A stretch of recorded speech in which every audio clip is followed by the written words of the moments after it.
Assalamu alaikum and welcome to The Report with me, Yasmin Khatun. On tonight's programme, we'll be taking a look at the story of Britain Mohammed Emwazi as details continue to emerge of the young man's route to IS. We also take a look at the current situation in Syria as the opposition reject the UN proposed 6-week ceasefire. But first, government forces working with Sunni and Shia groups have launched a major offensive against the IS group in the Salahuddin province. Sarah Saey has been following the story.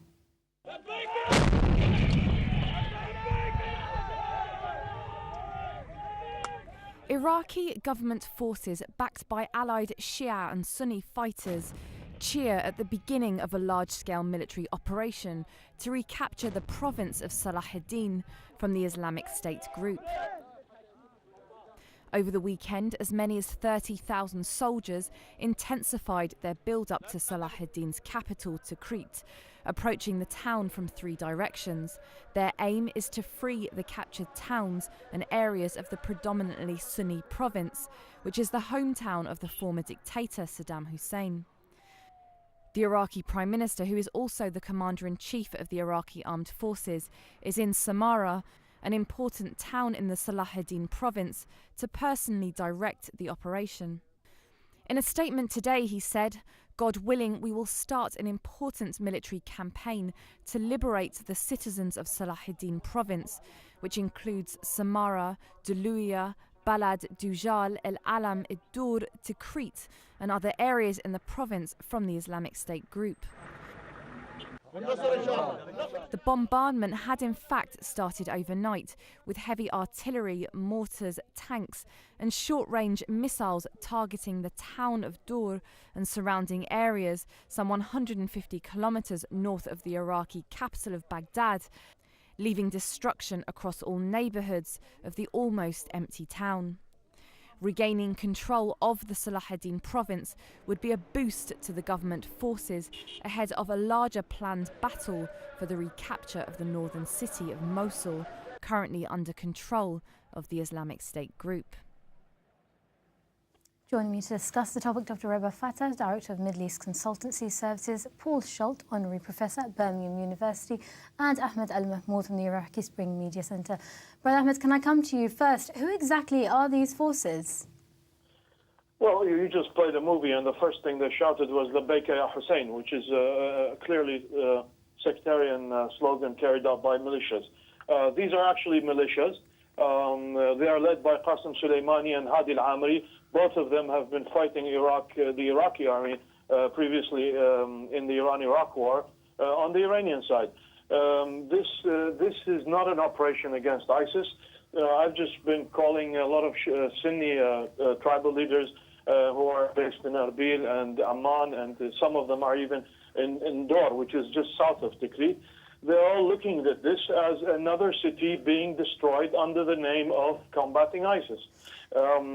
And this is a really big problem. Sunnis are being killed, massacred in Jaffa Sakhar and Diyala under the same slogan. And here again, we have this issue. The American administration is getting wary of the militias. Although they have no boots on the ground, they have had to rely on them to do all the dirty work on the ground.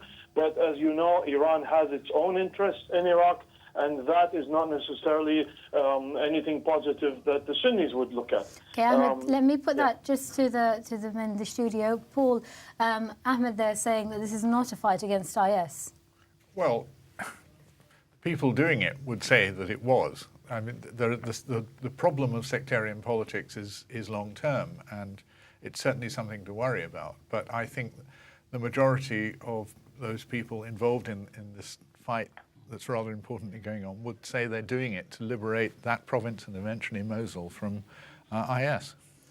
Rebwar, Ahmed also said that the Americans are also wary of some of these militia groups. That's true. I think American is worried about the sectarian nature of the conflict, but they cannot really do anything about it. Just following from what Ahmed said, it is true a sectarian war, but the sectarian conflict, the sectarian war is to eliminate ISIS, because ISIS is also a sectarian group. They are not Iraqi nationalists, are they?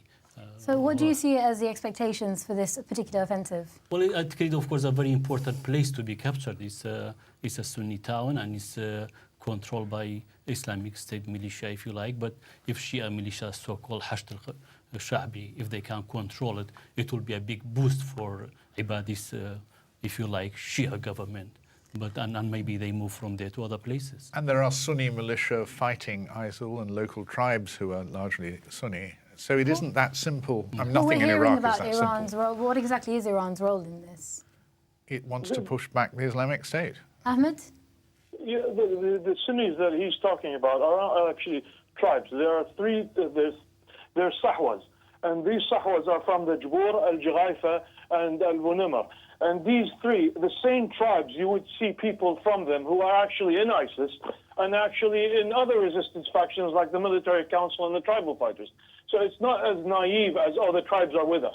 The tribes are not with you. The tribes are against you. And that's why most of the leaders of the tribes are not buying this story of, oh, we're fighting ISIS. They're all sitting, because they have been enemies of ISIS previously, they're sitting in Erbil, they're sitting in Amman, they're also being, thrown out. But at the same time, they have no other option other than either you are with us against ISIS or we're going to punish you once we take your cities.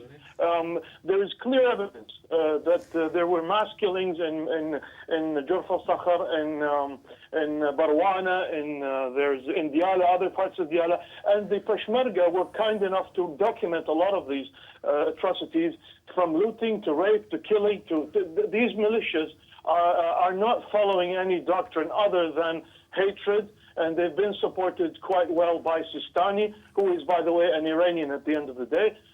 So there's a lot of Iranian hallmark in the whole mess that we're in now. And let us not forget that ISIS is actually a result of continued failures. If you do not reach to real Sunnis and not Sahwads that are brought in for a few dollars to put them on TV and say, these are the sheikhs of the Sunnis, we are not going to get into a solution. We will be dealing with what is worse than ISIS in a very short period of time. Paul, I can see you wanting to come in there. Well, my point was, first of all, it's not on that analysis. It's not clear what you do, except say, okay, the IS has grabbed these places; they can sit in them forever because anything else would involve Shia militias who will be unpopular and maybe out of control. You have to strengthen the Iraqi army. Well, that's going on. You have to bring back the Iraqi. It's not there. It's nowhere. The Minister of Defense, I have a friend in his office. He just called me. He said that the minister wants no part of it. He was actually just walked out of a meeting in Baghdad with the American ambassador. His home was raided by Sistani's militias only 3 days ago. What kind of Minister of Defense has the self-respect to take an office and his own house is being raided by militias? Today, Iran controls Iraq. Iraq is under Iranian occupation, 100%. This fight of ISIS is only a slogan to lure American and Western support, and honestly, it's not working. The Americans have to find new friends in Iraq. Ahmed, let's hear what both men in the studio have said, and we'll come back to you. I agree mostly with what Ahmed is saying. It's a very complicated problem, and I don't believe there is an Iraqi national state in power now. Who exactly is in charge of Tikrit at the moment?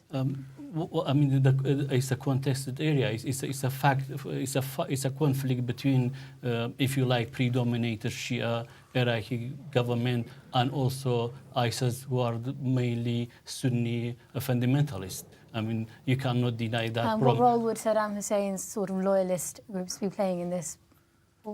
Well, at the moment they're said to be supporting IS, but Abadi's attempt by offering the last chance is an effort to bring them back. As far as they can be identified as a specific group, they do seem to be supporting IS. But of course, alongside them are IS fighters who aren't even from Iraq at all. Is this fight likely to be successful? Probably, but too early to say. They're attacking from four sides. They've got a lot of firepower.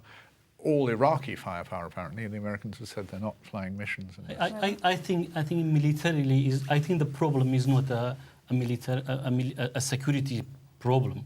It's really a civil and social problem. I mean, you could go and invade Tikrit, but whether you're going to gain the minds and hearts of Sunni people in Tikrit, I think that's a different question. When you take, as Ahmed mentioned, when the Iraqi so-called troops having Labbaik ya Hussein or having picture of Imam Ali going towards the Sunni town, trying to invade, this is a declaration of a sectarian war.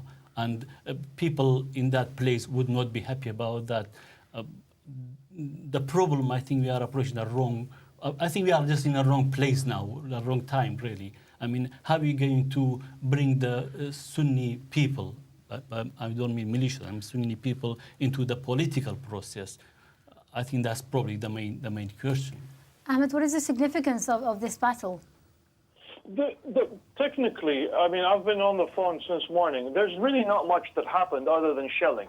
There's not been any pictures from the government side of them proving that they've entered the city 50%, because that's what they claimed an hour ago, and they have absolutely no pictures of it. Looking at the map from previous battles and how it's set up, as the gentleman kindly explained, that they've cornered from four sides, but they've got a river on their back, and there's a lot of obstacles. There's only one open area from the west side. So it's not as simple as they're trying to promote it. But what concerns me is actually the aftermath. I'm not saying that they can't take it. They could take it. They could just fight it out, lose 10 times the numbers, and take the city. That's not the problem. The issue I have is that after they take Tikrit, and I want you to quote me on this, they will declare Samarra a province on its own, and that will increase the Iranian influence in Samarra, because you will have a lot of Iranian presence, even more trade, because of the Imam al-Askari shrine. It will become a business. It will become a business hub just like Najaf.